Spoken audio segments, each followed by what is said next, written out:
Vous regardez RTL. RTL Matin. On n'est pas forcément d'accord. On n'est pas forcément d'accord ce matin avec Éric Zemmour. Bonjour Éric. Bonjour. En République tchèque, les élections ont donc donné une large victoire à un mouvement populiste. Là intervient après la victoire d'une droite très à droite en Autriche. Cela s'appelle une série. La République tchèque vient après l'Autriche, qui vient après la Pologne, qui vient après la Slovaquie, qui vient après la Hongrie. Mêmes élections qui tournent autour de la question migratoire et de l'islam.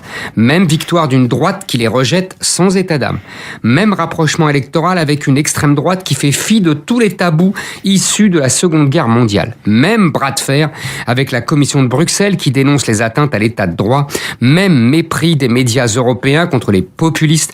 Et même leçon de morale des dirigeants français et allemands.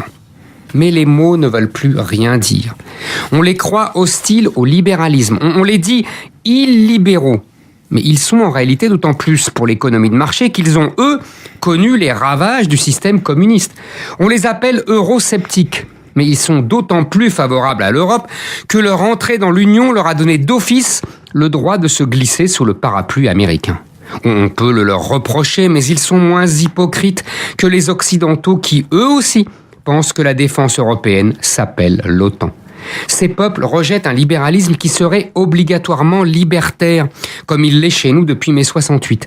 Ils refusent aussi des institutions européennes qui leur imposeraient un quota de migrants ou le mariage gay. Les joies de la diversité qui font le bonheur de la France, de l'Allemagne et de l'Angleterre ne leur font nulle envie. Ils ne veulent ni des mosquées, ni du djihad. Leurs parents ont vécu sous le joug communiste. Les Hongrois et les Tchèques ont connu les chars russes dans les rues. Les Polonais en ont eu peur et les Autrichiens furent longtemps tenus à une neutralité prudente et craintive. Ils connaissent le prix de l'indépendance nationale.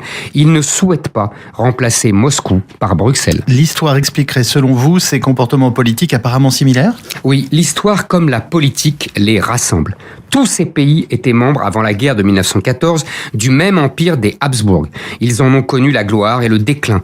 Ils ont subi dans les années 30 le drame des nations qui doivent vivre avec des minorités qu'on ne peut assimiler. Les Allemands en Tchécoslovaquie ou les Hongrois en Roumanie. Ces pays ont retrouvé en même temps que leur souveraineté le bonheur des nations homogènes où la confiance règne parce qu'on partage la même culture et la même histoire. Une histoire qui a longtemps croisé la route de l'islam. Contrairement à la France ou l'Allemagne, la Hongrie a été occupée 3 siècles par l'Empire ottoman et Vienne a subi 2 sièges, dont le dernier remonte à 1683. Alors, c'est une troupe européenne dirigée par un général polonais qui repoussa l'envahisseur musulman. Le roi de France, Louis XIV, ne leva pas le petit doigt. 3 siècles, c'était hier. Éric Zemmour, pour On n'est pas forcément d'accord. Demain, nous avons rendez-vous avec Nicolas Demenac.